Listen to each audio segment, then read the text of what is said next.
Sejam bem-vindos de novo à nossa casa. Ficamos muito felizes que estejam desse lado. Fiquem atentos à mensagem que queremos partilhar convosco. Paz de Deus, boa tarde. Eu nesta tarde estou aqui neste lugar para louvar o Senhor. Os irmãos, quem está aqui nesta tarde, vem com este desejo de louvar o Senhor. Amém? A música que nós vamos cantar diz que Deus tem algo bom para ti e para mim. Amém? Acreditamos nisto? Amém? Algo bom vai acontecer. Algo bom Deus tem para ti. Amém? Louva o Senhor em união conosco. Amém? Vamos dizer que Ele é bom. Amém? Vamos louvar o nosso Jesus.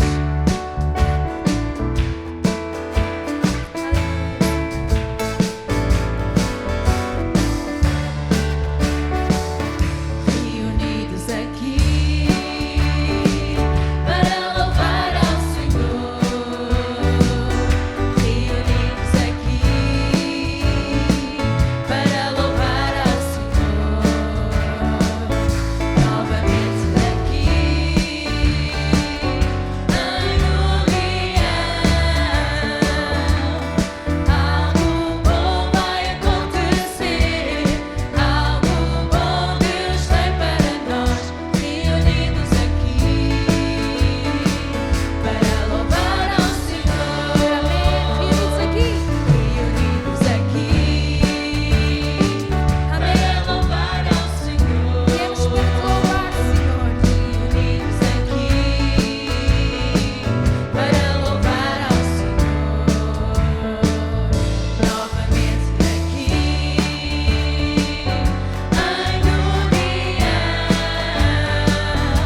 te ama, aleluia.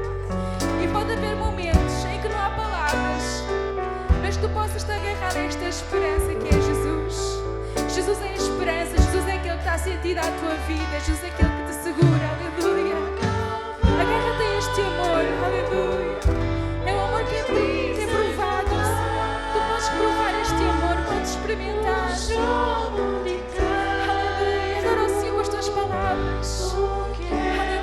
Adora o Senhor com as tuas palavras. Obrigada, Jesus, pelo teu amor, Senhor. Obrigada, Senhor, porque tu provaste o quanto me amas, Senhor. Aleluia, aleluia. Adora o Senhor, não te cales, Senhor, na sua presença. Abre a tua boca, porque Jesus está aqui, aleluia. Abre a tua boca e ora ao Senhor. Aleluia. Agradece ao Senhor, agradece ao Senhor. Foi no Calvário, onde ele disse: obrigada, Senhor, obrigada, Senhor. Mostrou ao mundo inteiro o que ela amar. Obrigada, Senhor, pelo teu amor, Senhor. Obrigada, Senhor. Onde ele sem falar. Fecha os teus olhos, adora o Senhor. Aleluia, adora o Senhor, adora o Senhor, aleluia. Mais uma vez, foi no Calvário. Aleluia, aleluia. Aleluia, Senhor. Obrigada, Senhor. Aleluia, porque tu te entregaste, Senhor, em meu lugar, Senhor. Porque eu agora tenho vida, Senhor. Tenho paz, tenho segurança.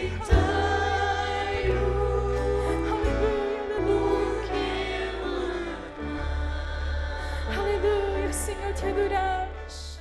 Queria pensar convosco acerca de racismo. E voltámos a ter grandes manifestações pelo mundo inteiro contra o racismo. Após aquele acontecimento, o mundo inteiro levantou-se contra tal atitude. Essa atitude fez despertar o repúdio em cada um de nós por tal ato. É verdade que nós, enquanto cristãos, não temos sido isentos de culpa. Mas não significa que o evangelho que Jesus trouxe é um evangelho que defende, que perpetua, que estimula tal coisa. Afinal de contas, a Bíblia diz-nos que todos nós descendemos de um único casal. Portanto, o conceito de raça não existe na Bíblia. Raça é um conceito que o ser humano criou para distinguir as pessoas. Mas na Bíblia temos um casal, Adão e Eva, e a partir daí todos descendem deles. Então não há esse conceito na Bíblia. É verdade, sim, que o Evangelho não promove, mas é também verdade, e um exemplo muito simples de entender, é que a água pode ser pura, cristalina e limpa, mas os vasos que a contêm podem estar sujos e isso faz com que a água fique contaminada. E muitas vezes é isso que se passa. Mas há também racismo religioso. Há racismo religioso. Eu estava ali no meu lugar e estava a pensar na atitude de um grupo de religiosos a respeito de uma mulher que era uma prostituta e que ela veio ter com Jesus, partiu um pequeno frasco de perfume que tinha pendurado ao pescoço e ungiu os pés de Jesus e chorava e enxugava os pés de Jesus com os seus próprios cabelos. E a reação foi de indignação, porque disseram: se este homem fosse profeta, saberia que a mulher que está a tocar é uma mulher, é uma prostituta, é uma mulher da vida. Por outras palavras, ela não tem direito a estar aqui. Ela não tem direito a estar no nosso meio. E às vezes, o nosso grande problema com a religião tem a ver com isso. tem a ver com as regras, com os princípios, com os fardos que nos querem pôr e impor na nossa vida. Tem também a ver com o sentimento que nunca vou ser aceito, porque eu fui, eu fiz, eu andei. Mais ainda, e particularmente quando alguém que conheceu a verdade, caminhou com Jesus, andou com Ele, e num determinado momento da sua vida, ele desvia-se, afasta-se, e para voltar, às vezes é tão complicado, por causa dos autocolantes, que alguém lhe foi colando. E às vezes é a própria pessoa que cola esses autocolantes a si mesmo. Eu gostava de olhar para o capítulo 2 de Efésios e pensar um bocadinho convosco. Efésios capítulo 2.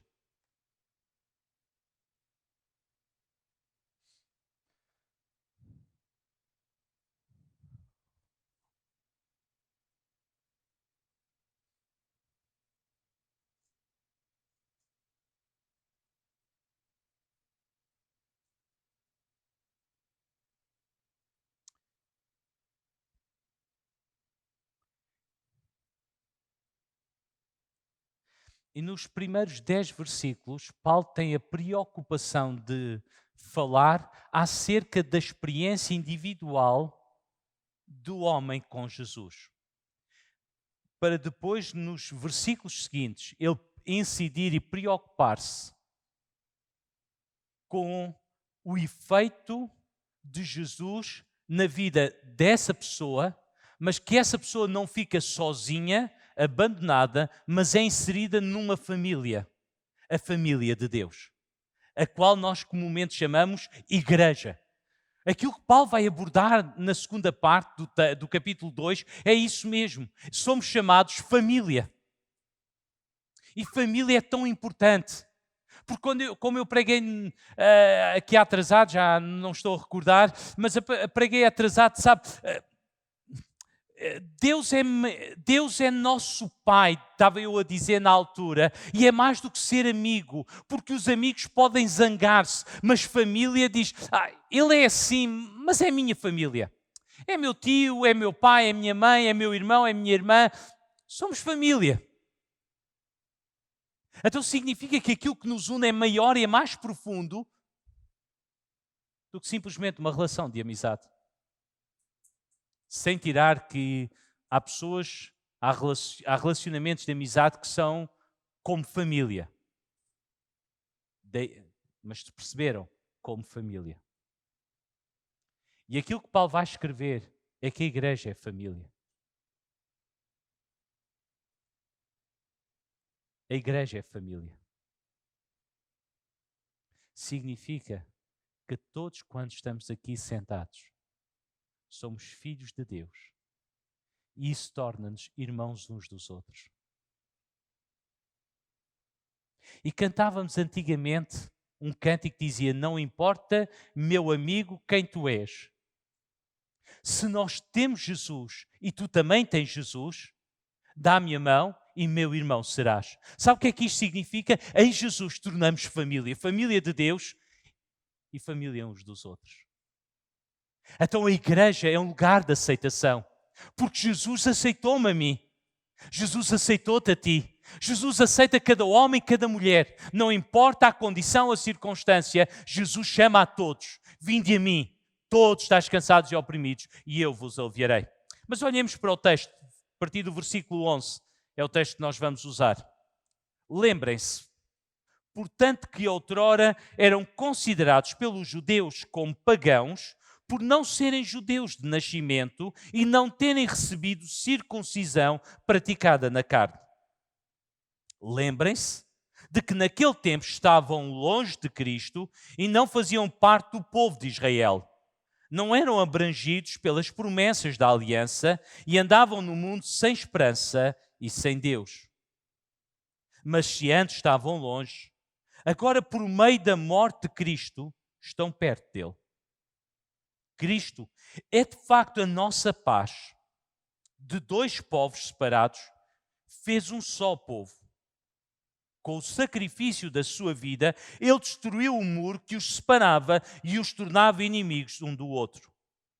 Aboliu a lei judaica com os seus regulamentos e decretos para, a partir de judeus e não judeus, formar uma humanidade nova em união com ele, fazendo a paz. A fim de os reconciliar com Deus num só corpo por meio da sua cruz, destruindo por ela o ódio que os dividia. Cristo veio, portanto, anunciar a boa nova da paz, tanto aos que, como vós, estavam longe, como também aos que estavam perto. Graças a ele, podemos agora, tanto uns como outros, chegar ao Pai, guiados pelo mesmo Espírito. Portanto, já não são estrangeiros. Quem dera que nesta tarde tu saísse daqui não como estrangeiro. Estrangeiro, alguém estranho a tudo isto. Nem um hóspede tão pouco. Mas se tu pudesses sair daqui como fazendo parte do povo santo de Deus, e são membros da sua família, formando um único edifício que tem por alicerces os apóstolos e os profetas, e do qual Jesus é a pedra principal. E é em Cristo, é em Cristo que todo o edifício está seguro e cresce até se transformar num templo consagrado ao Senhor. É igualmente em Cristo que fazem parte desse edifício, que é a casa onde Deus habita pelo seu Espírito. Até aqui a leitura da Bíblia Sagrada. E este texto divide-se em 3 partes muito simples. Distantes e próximos. A transformação de distantes para próximos. Vós que antes estavas longe, chegaste perto. Em segundo lugar, temos a causa da mudança. Por último, temos a consequência ou as consequências dessa mesma mudança. Então, 3 coisas muito simples. A transformação de distantes em próximos, e distantes são aqueles que estão longe de Deus.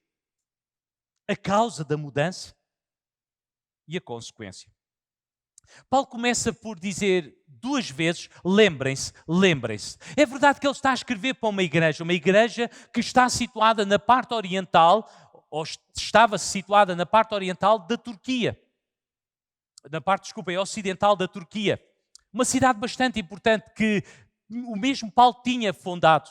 E Paulo está a dizer, lembrem-se. E alguma coisa que nós nunca podemos esquecer é quem nós éramos e quem somos em Cristo Jesus. Porque no momento em que como igreja esquecemos quem éramos, começamos a ser racistas. Porque achamos que somos bons. Achamos que já somos. Que não somos como os demais. Lembram-se daquela história em que Jesus está a contar acerca de 2 homens que sobem à hora de oração e um diz, dou-te graças porque eu não sou como aquele homem. Eu jejuo 2 vezes na semana, eu dou esmola, eu dou dízimo, eu faço isto, eu faço aquilo. E o outro que estava lá bastante atrás, batia no seu peito e dizia, tem misericórdia de mim. E Jesus vai dizer, aquele que era publicano, que era desprezado, saiu justificado. Saiu justificado porquê? Porque ele tinha noção de que não era perfeito diante de Deus, que também não conseguia ser, mas pura e simplesmente ele reconhecia isso. Eu não posso esquecer, porque a mudança que aconteceu na minha vida nada teve a ver com o meu esforço, mas com aquilo que Jesus fez por amor a mim. E este é o verdadeiro sentido do Evangelho. O verdadeiro sentido do Evangelho não é aquilo que tu consegues fazer para mudar a tua condição. Jesus não veio anunciar mais regras e uma nova lei para dizer se tu cumprires isto, tu vais conseguir. O que Jesus veio anunciar é que tu não consegues sair da tua condição. Mas eu vim por causa disso, porque tu não consegues, mas eu posso fazer. Na quarta-feira e nestes dias tenho estado a pensar acerca daquele jovem rico que veio ter com Jesus. E aquele jovem rico, ele fez uma pergunta, o que é que eu ainda tenho que fazer para ir para o céu? E Jesus calmamente perguntou, tu sabes os mandamentos? E ele disse, sei.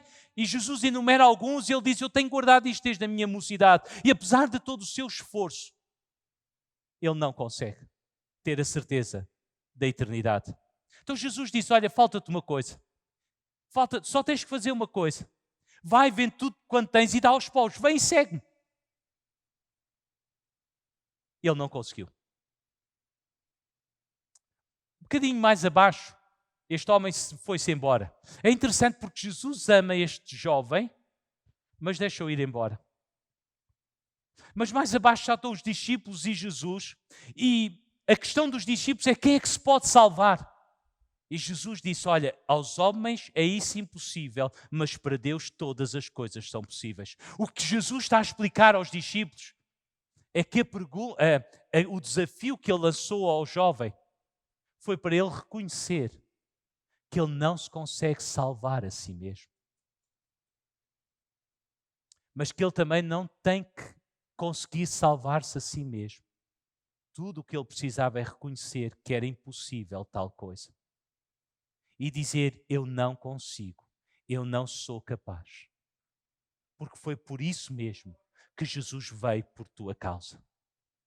Então eu tenho que me lembrar que eu não mereço a minha salvação, que tu não mereces a tua salvação, mas por causa do grande amor com que Deus nos tem amado, nós hoje somos filhos de Deus. Temos uma esperança da vida eterna. Ele habita nas nossas vidas. Temos paz por causa disso. Sentimos-nos amados e amadas por Ele.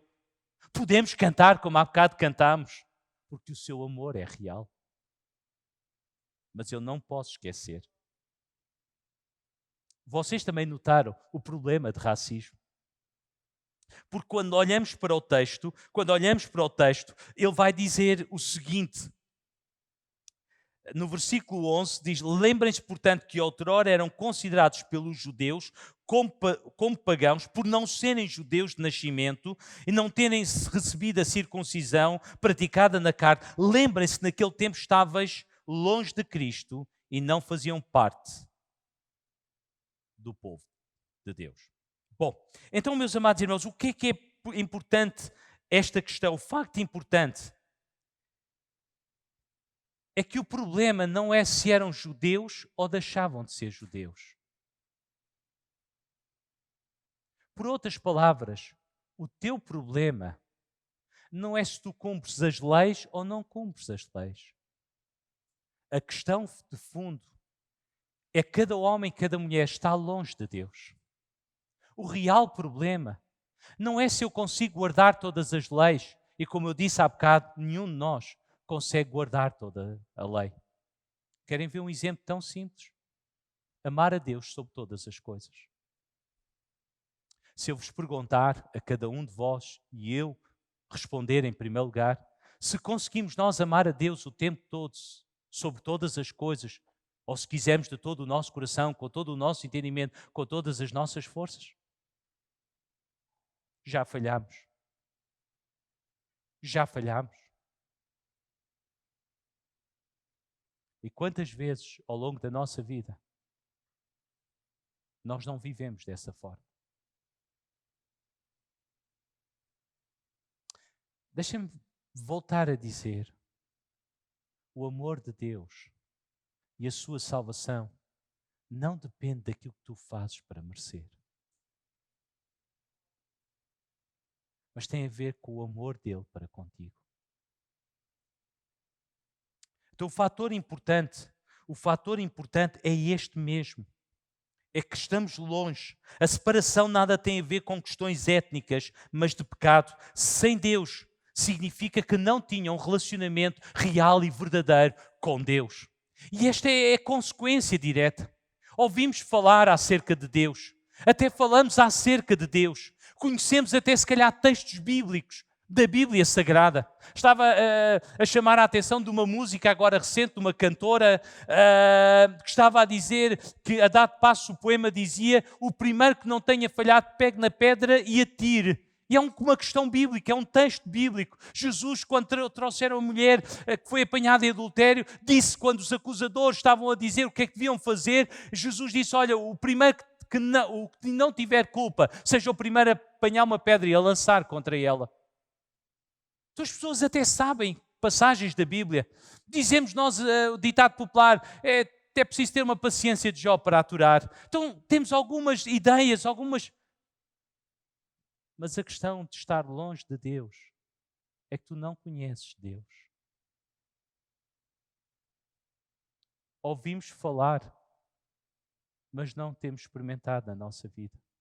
Não há uma relação de proximidade, uma relação de intimidade. Porque conhecer fala de intimidade. Fala não de falar acerca de, mas falar com conhecimento de causa. E não ter Deus é não ter esperança nesta vida.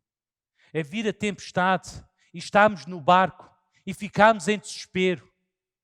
Porque a tempestade é grande, o barco está a meio e estamos desesperados, não há solução para nós. Porquê? Porque apesar de Jesus estar no barco, os discípulos não conheciam a pessoa que estava no barco. Sabiam o seu nome, sabiam que ele até tinha poder para fazer algumas coisas, mas não conheciam verdadeiramente. Foi essa a questão que se passou. E muitas vezes nesta vida nós somos qual barco que atravessa o lago e que somos apanhados por tempestades repentinas e não conhecemos. Porque continuamos a achar que temos que fazer, que temos que ser, temos que alcançar para merecer a atenção de Deus. Sabe onde é que isso nos leva? A uma frustração profunda do cristianismo. Ficamos frustrados e revoltados porque nunca estamos à altura. Mas se tu olhares com atenção, no versículo 13 há uma mudança. E há uma mudança. Vós que antes estavas longe, já chegaste perto. Versículo 13 vai dizer o seguinte: mas se antes estavam longe, agora por meio da morte de Cristo, estão perto. Então significa que aquilo que nos traz para perto de Deus não é alguma coisa que eu consigo fazer, mas é alguma coisa que Jesus fez em meu lugar. Aquilo que eu não conseguia alcançar, Jesus conseguiu alcançar. Aquilo que não conseguia vencer, Jesus venceu. E Jesus venceu de uma forma muito simples. Ele venceu no texto que está aqui, ele venceu de uma forma muito simples, através da sua morte. O que é que isto pressupõe? Pressupõe que ele morreu, sem sombra de dúvidas. Mas como é que Deus pode morrer? Como é que Deus pode morrer? Se ele é eterno. Significa que ele teve que assumir a forma de homem. Ele tornou-se um igual a nós, para única e exclusivamente poder morrer em teu lugar e em meu lugar. A dimensão que nós precisamos de ter é que há um Deus que trabalhou para nos alcançar. Deus não é racista. Diz: vocês não merecem, vocês são assim, vocês fazem aquilo, não merecem estar aqui, não merecem estar aqui. Alguns de vocês que estão aqui até podem ter Bíblia na mão e saber tanta coisa, mas continuam a sentir no íntimo do vosso coração que não são dignos de estar na presença de Deus, não merecem, porque são assim, fizeram isto e aquilo. Aquilo que este texto me diz é que todos nós não somos dignos, mas podemos estar por causa daquilo que Cristo fez em nosso lugar. E é isso que é preciso compreender. As boas novas do Evangelho têm a ver com isto. Não tem a ver com aquilo que eu posso, que eu consigo fazer, mas com aquilo que Jesus fez por amor a mim e por amor a ti. É Ele quem traz para perto. Sabe, certa vez, Jesus, a despedir-se dos discípulos, disse: por onde eu vou agora não podeis ir, mas um dia poderão ir. Os discípulos fazem uma pergunta: se não sabemos para onde é que vais, como é que podemos saber o caminho? Jesus disse: olha, eu sou o caminho, a verdade e a vida. Ninguém vem ao Pai se não for por mim. Deixem-me pôr isto de outra forma, porque isto é um exemplo muito prático. Minimamente nós temos a noção que no Antigo Testamento as coisas eram diferentes. Havia um lugar de culto, chamado primeiramente tabernáculo, que era uma tenda desmontável, porque o povo estava a caminho da terra prometida. Quando eles entraram na terra, Salomão edificou um templo. E a dividir estava entre o lugar santo e o lugar santíssimo um véu muito espesso. E este véu tinha bordado querubins. E quando nós olhamos para o texto bíblico, os querubins são seres angelicais que guardam, que velam, que protegem a santidade de Deus. Por outras palavras, nenhum homem pode entrar na presença de Deus, a não ser, e era assim que estava escrito no Antigo Testamento, uma vez por ano. Um único homem, uma vez por ano, podia entrar. Mas primeiro tinha que sacrificar um animal inocente, porque isso se expressava que ele levava sobre si a culpa. A sua culpa era depositada naquele animal. Então ele podia entrar para oferecer outro sacrifício em lugar da humanidade. Ele entrava com medo, com relutância, porque se não estivesse tudo conforme, ele morreria ali. Quando Jesus morre na cruz, alguma coisa extraordinária aconteceu a este véu. A Bíblia diz que o véu se rasgou de alto a baixo. O véu rasgou-se de alto a baixo. O que é que isto significa? Significa que foi Deus quem deu acesso à sua própria presença. E agora desafia a cada homem e cada mulher, não para continuarem longe de Deus, dizendo, eu não consigo, eu não posso, eu não sou digno, mas convida a todos que venham como estão e como são. Porque é na presença dele que há perdão para ti. Porquê é que há perdão? Porque a vida que nós vivemos, como eu disse há bocado, o maior pecado não é se tu mataste, roubaste ou isto ou aquilo. É Deus não ter o lugar que devia ter na tua vida. E nós vivemos a vida à nossa maneira, segundo nós achamos e consideramos. E Deus não tem espaço nela. Mas Jesus convida a todos. Porque agora não são os judeus com os seus preconceitos. Porque sabem, deixem-me agora voltar ao texto para seguirmos rapidamente para o final. O texto vai nos dizer o seguinte, é que os judeus diziam, se tu queres chegar a Deus, tu tens de cumprir estas leis, tu tens de ser circuncidado, tu tens. Inclusive, Paulo está a escrever esta carta porque está preso por uma questão judaica. Paulo está preso porque os judeus acharam que ele tinha introduzido um gentio no lugar, no templo. E estava lá um muro, daí a expressão, um muro de divisão entre judeus e gentios que dizia que nenhum gentio podia passar além daquele muro. E se passasse, tinha direito. Os judeus tinham direito a matá-lo por apedrejamento. E os judeus acusaram Paulo de introduzir um gentio que não era verdade. Então é tão interessante quando pensamos nisso. Mas agora, Paulo está a dizer, agora não. Esse muro já não existe. Agora podem vir todos a Ele. Bendito é o nome do Senhor. Agora podem vir todos a Ele. Podem vir todos a Ele. Porquê? Porque Ele já morreu. Qual é a consequência desta morte, desta mudança? É que agora há paz. Se vocês virem a partir do versículo 14, a questão fundamental é paz. E paz não é ausência de conflito. Paz não é ausência de conflito, mas é o restabelecimento de uma relação com Deus. É mais do que ausência de conflito. Significa que a minha relação com Deus foi restabelecida. Sim, vem paz por causa disso, mas também vem amor, vem segurança, vem esperança à minha vida. Mais do que tudo, veio o próprio Deus até mim. Porque no final vai dizer, sois a casa de Deus, onde Deus habita pelo Espírito de Deus. A relação torna-se tão íntima que Ele passa a habitar na tua vida. A relação é tão íntima que Ele dá-se a ti. Sabem, o Evangelho é isto, é Deus dar-se a nós. Às vezes tentamos chegar a Deus e não compreendemos que não é isso que Ele quer que aconteça. Ele quer se dar a ti. Ele quer passar a habitar na tua vida. Ele quer passar a fazer parte da tua vida. E nós entendemos muito bem, quando começamos a amar alguém, esse alguém começa a habitar na nossa vida. Verdade ou não? Faz parte. Então é isso que Deus quer te dizer a ti. Eu amo tanto que eu quero fazer parte da tua vida e quero que tu faças parte da minha vida também. Então esta é a noção, esta é que é a relação, esta é que é a paz que existe. Mas sabe o que é que acontece? Agora deixem-me ir um passinho mais à frente. Sabem, quando Jesus andou na terra, Ele começou a chamar discípulos. Alguns até eram conhecidos, como Pedro e João. Eles eram conhecidos, eram da mesma região, praticavam a mesma arte, eram pescadores. Eles conheciam-se. Mas houve outro chamado Mateus, poderiam conhecer porque ele era cobrador de impostos. Mas havia um outro que era de um partido extremista, que era capaz de fazer atentados. Simão, o Zelota, ele era assim. Simeão, desculpem. Não conheciam uns aos outros. Gente distinta a quem Jesus chamou. Estão a ver a dimensão. Jesus chama e à medida que eles se aproximam, começam a se aproximar uns dos outros. E é isso que forma a igreja. Todos nós somos distintos. Temos origens, diferentes. O nosso passado é diferente. Uns cresceram na igreja como eu, outros não cresceram na igreja.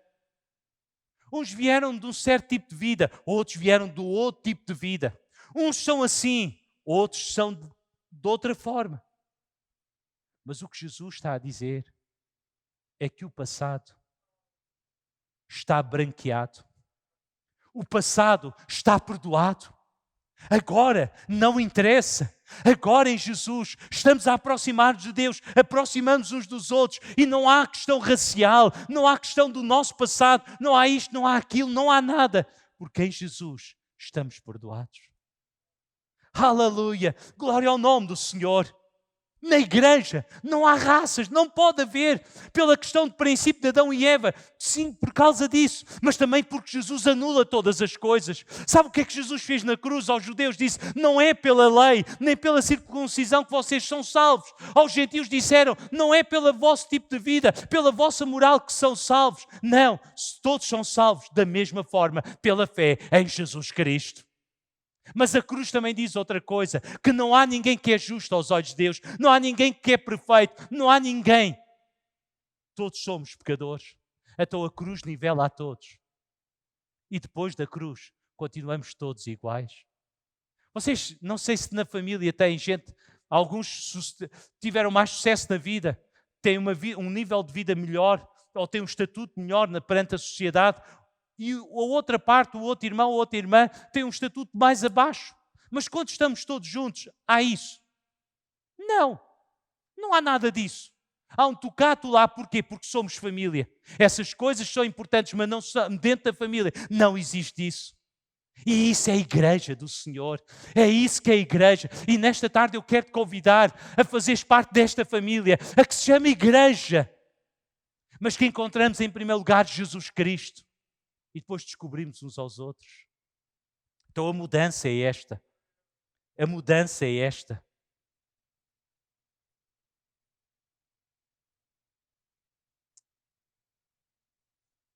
Versículos 17 e 18 vai dizer, porque por ele ambos temos acesso ao Pai em um Espírito. Notaste a expressão? É porque esta coisa de sermos recebidos por Deus não é de qualquer maneira.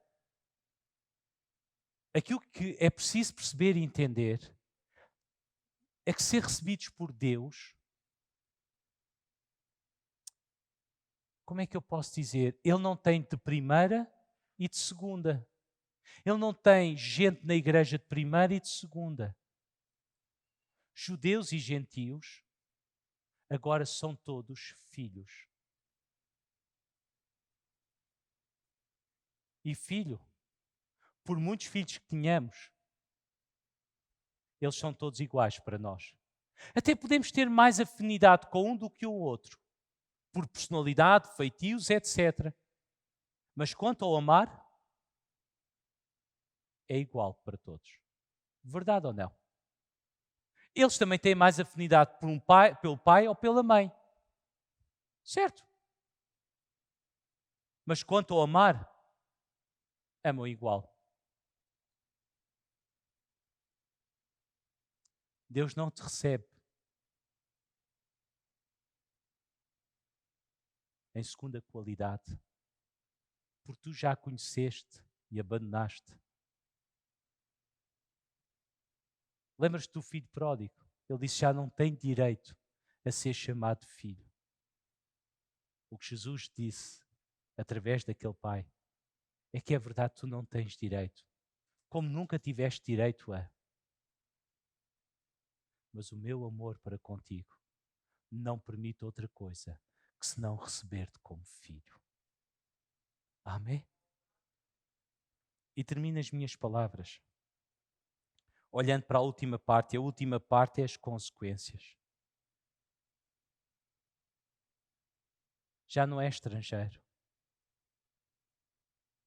Nós temos alguns estrangeiros, isto é, não são nativos de Portugal, não cresceram aqui.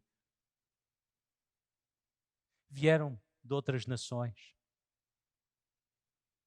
E aquilo que é mais importante é que vocês não se sintam-se ou não continuem a sentir-se são estrangeiros. mas que fazem parte da família. Estrangeiro é, eu não estou aqui, mas não sou daqui. Não é a minha terra. Ok, nós não temos o calor que alguns de vocês têm nos vossos países, mas temos o frio que vocês não têm nos vossos países. Tão bom. Nem a água fria das nossas praias, que enrijece os ossos, prolonga a vida. E como disse um filósofo alemão, que não nos mata, mantém-nos mais fortes.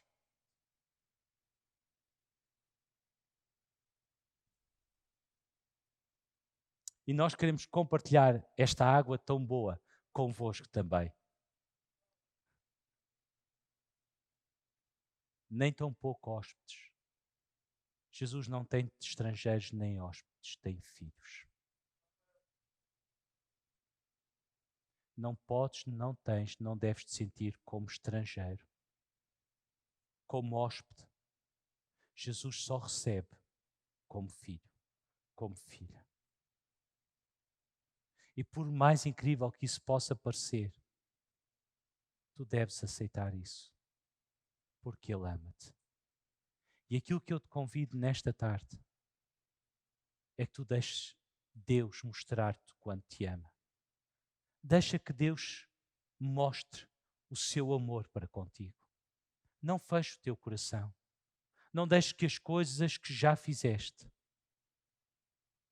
impeçam de sentir o amor de Deus na tua vida. Porque Ele não te quer como estrangeiro na sua presença. Tampouco como hóspede. Um hóspede frequente, que é quase como da família, mas não é família. Não. Ele quer-te uma coisa. Ele quer tornar-te família. De tal maneira que Ele quer passar a fazer parte da tua vida. Ele não quer estar do lado de fora, nem ser hóspede, vou agora usar. Ele quer fazer parte da tua vida. Podemos ficar de pé e ter uma palavra de oração.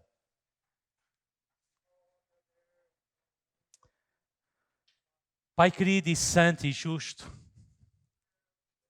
obrigada porque nós não éramos, Senhor.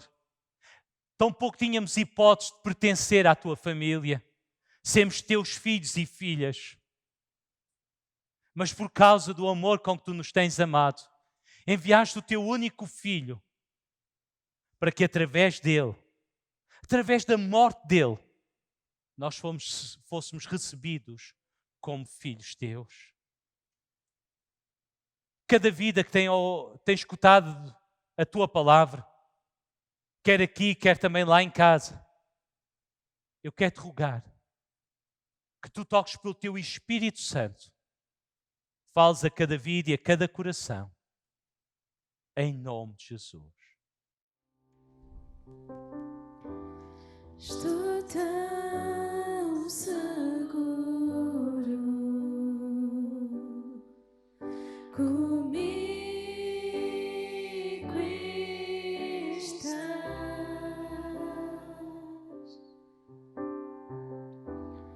O teu amor não mudará.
família é o lugar onde nós pertencemos.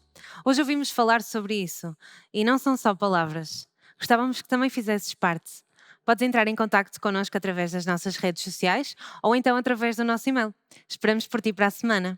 Até sábado.